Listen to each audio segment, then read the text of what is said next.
Good afternoon, everybody. I have, as you can imagine, done a lot of thinking over the last few days, and I am clear that I have to do what's right for my country, Scotland. This isn't easy, and it's not without pain, as I have a genuine friendship with Keir Starmer. But my first priority and my first loyalty is to my country, Scotland. And I am not willing to sacrifice Scotland's NHS, our schools, our communities, our towns, cities, villages and islands to a third decade of an SNP government. That's why the distraction needs to end and the leadership in Downing Street has to change. It is so obvious that we desperately need change in Scotland.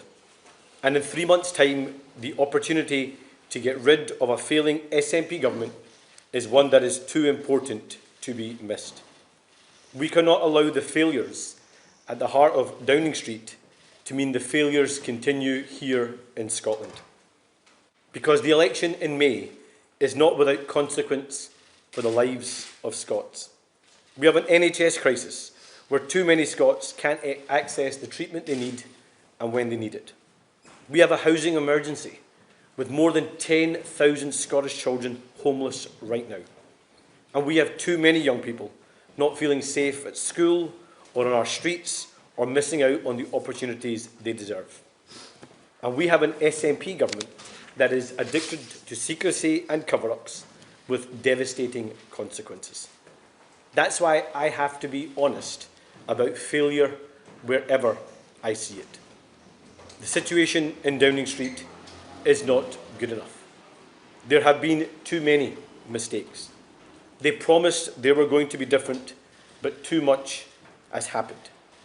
Have there been good things? Of course there have, many of them, but no one knows them and no one can hear them because they're being drowned out. That's why it cannot continue. I am proud to have played my part in removing a Tory government that was doing so much damage to Scotland. And having a Labour government matters. I am proud of my Scottish Labour MPs who did the hard work, persuaded our fellow Scots, ran a historic and successful campaign, and who have spent every day since fighting for Scotland's interests. I'm proud of these Scottish Labour ministers serving at every level of government, delivering for Scotland. I want them to stay in government because I said right at the start that my first priority and my first loyalty is to my country, Scotland. That's why they must continue to defend and protect Scotland's interests. Keir Starmer is a decent man, and it is no secret that I have always got on well with him, and he has dedicated his life to public service. I have also dedicated myself to public service, and I need to decide what I'm willing to accept and what I'm willing to tolerate. The people of this great country, Scotland, are crying out for competent government, for transparency, for honesty, and for delivery. They want to see politics that is open and accountable. They want to see leaders who put the national interest before themselves. That is the standard I will always apply. In 3 months, we have an election that must be about one thing and one thing only: Scotland. That is my duty, that is my priority, that is my loyalty, and that is Scotland's choice. Thank you. I'll open up for some questions. I'll take Glenn Campbell from the BBC. Anas Sarwar, just spell out why you want change and why you think that will end what you call distraction. Wouldn't it just plunge your party and the country into further chaos as a new leader is sought? I think the reality is, Glenn, that there are so many achievements of a UK Labour government, so many good things that are happening across our country. But if you ask people, they can't see them and they can't hear them because the leadership in Downing Street has become a huge distraction. And I've had to think about my own priority, and my own priority, my first loyalty, is to Scotland. And Scotland needs to fundamentally take the opportunity for change here in Scotland in 3 months' time. But who do you want to replace Keir Starmer? And if that Look, let me be leadership contest, won't that cause months of chaos?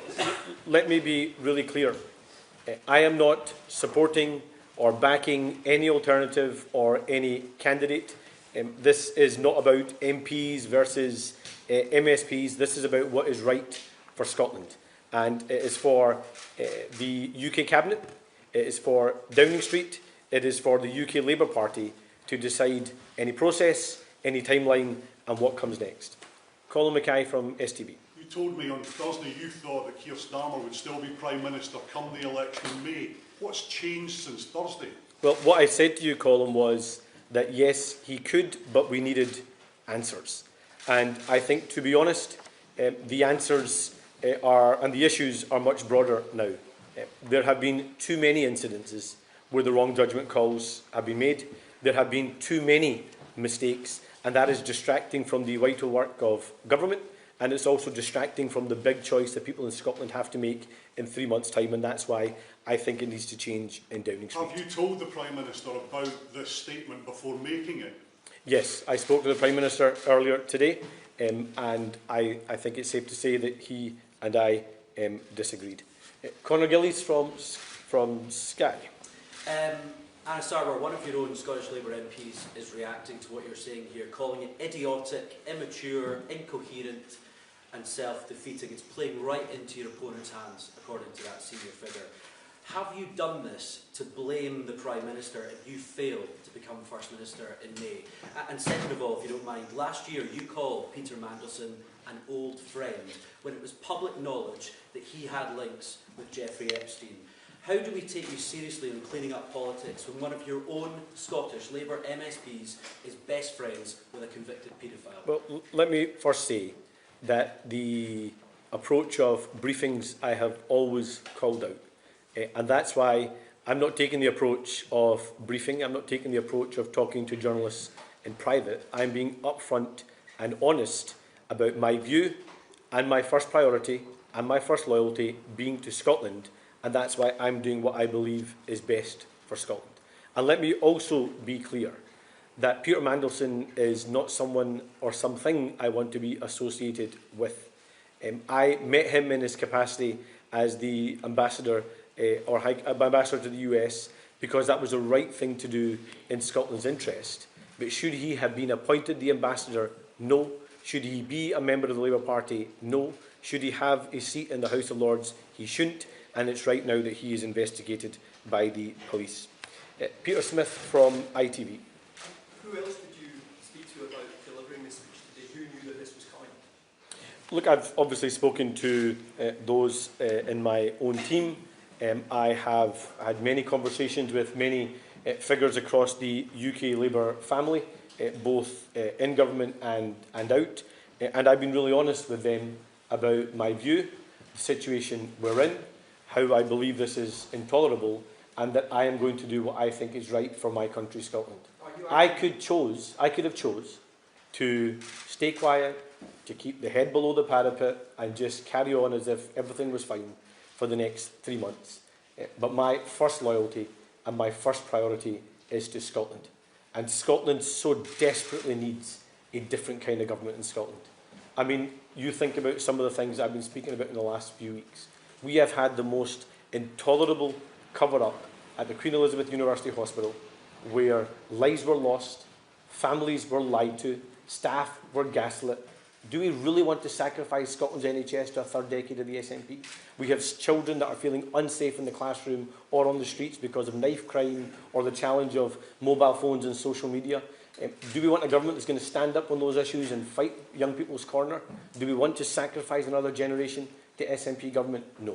I'm not willing to sacrifice Scotland and Scotland's services and Scotland's towns, cities, villages and islands to a third decade of SNP government. So I am going to do what's right by my country, Scotland. Did you speak to either West Streeting or Andy Burnham before giving this speech, and would you expect others to also come forward and repeat your message? Well, I've spoken to many figures both in and out of the Cabinet. It is for them to decide their own view and what they choose to do or not do. I'm making my own decision based upon my own view, being my own man. And I'm going to put... Not at all. And it's for others to do their own decisions and make their own minds up about what they feel is tolerable. This isn't good enough. It needs to change, and I'm going to do what's right by my country, Scotland. Catherine from Channel 4. Is your position anyone is better than Keir Starmer? And secondly, are you comfortable being the public face that pulls the trigger on a Prime Minister when some of your colleagues, including the Welsh First Minister, already appears to be rolling back on this? Well, first of all, as I said, I'm going to do what I think is right by my country, Scotland. This is not a coordination. I'm not speaking to others about what they do or don't do. That is for other people to decide. Ultimately, it's for those in number 10, those around the Cabinet table and those in the UK Labour Party to decide what happens next, the process, the timeline, or who comes next. That's not a matter for me. The only job that I'm concentrating on is making sure that we change the government here in Scotland, remove John Swinney and the SNP from office so we can take a different approach here in Scotland. If this was wrong, would you resign if Keir Starmer doesn't step down? I am standing to be Scotland's First Minister. I'm being open about my view. I could choose to keep my view a secret. I could choose to brief in private. That's not the approach I take. I'm doing what I think is right. I'm doing what I believe is my first priority and first loyalty to my country, Scotland. And I'm being my own man, making my own decisions. It's for other people to decide their own view. I'll take Paul from the Daily Record. You've always had a good relationship with the Prime Minister, so how did he respond when you told him what you're going to do today? And is it possible for you to win the election if he stays in post? Well, let me first of all say, there is probably no one in Scottish politics that's had a better relationship with Keir Starmer or a closer friendship with Keir Starmer than I have. He is someone that I have campaigned alongside, worked alongside for the last 5 years in my role as leader, someone that I campaigned ferociously for to make sure we could get rid of a Tory government, and someone who I have supported in the last 18 months. So does this cause me personal hurt and pain? Of course it does. This man is someone that I regard as a friend and who I have a certain level of loyalty to. But my first priority and my first loyalty has to be to my country, Scotland. And that's the decision I have made. In terms of the election on the 7th of May, the two candidates for First Minister are me and John Swinney. And that's the choice people have in Scotland. A third decade of the SNP with all the failure that we have seen, or a First Minister that's going to put Scotland first, Scotland's towns, cities and villages first, and Scotland's NHS and public services first. That's the platform I'll be standing on, and that's what I hope to persuade people of over the next 3 months. Mark from the Sun. Oh, sorry, Mark, didn't see you there. Going back to what you just said about your knowledge of Peter Mandelson, you described in that tweet as your old friend. So it's not like you just met on one occasion as an ambassador. So how long have you known Peter Mandelson? How long have you known about his links to Jeffrey Epstein? And why didn't you demur when you were asked to meet him on the steps? And to go back to the other question, if Keir Starmer stays, will you go?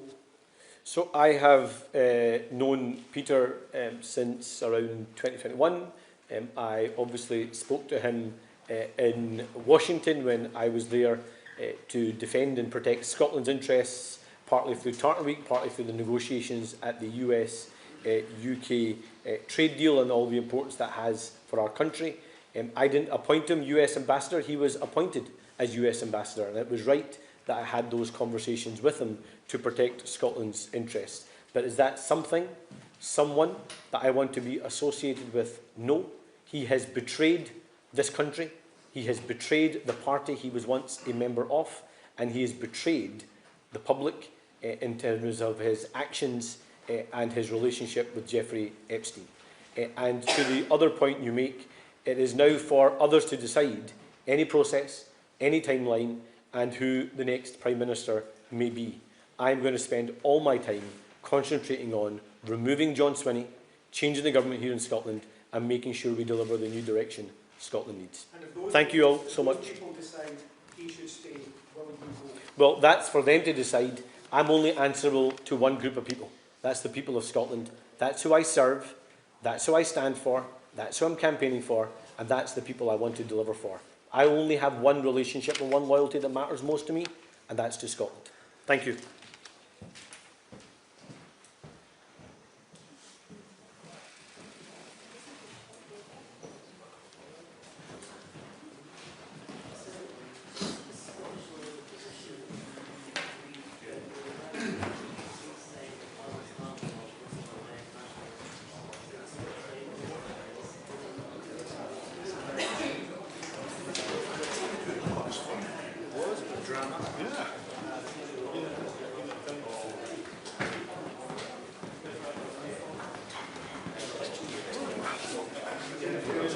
Will the PM actually listen to me? Sorry? Will the PM actually listen to me? Well, no. That's what I was trying to ask him. Well, when you said that.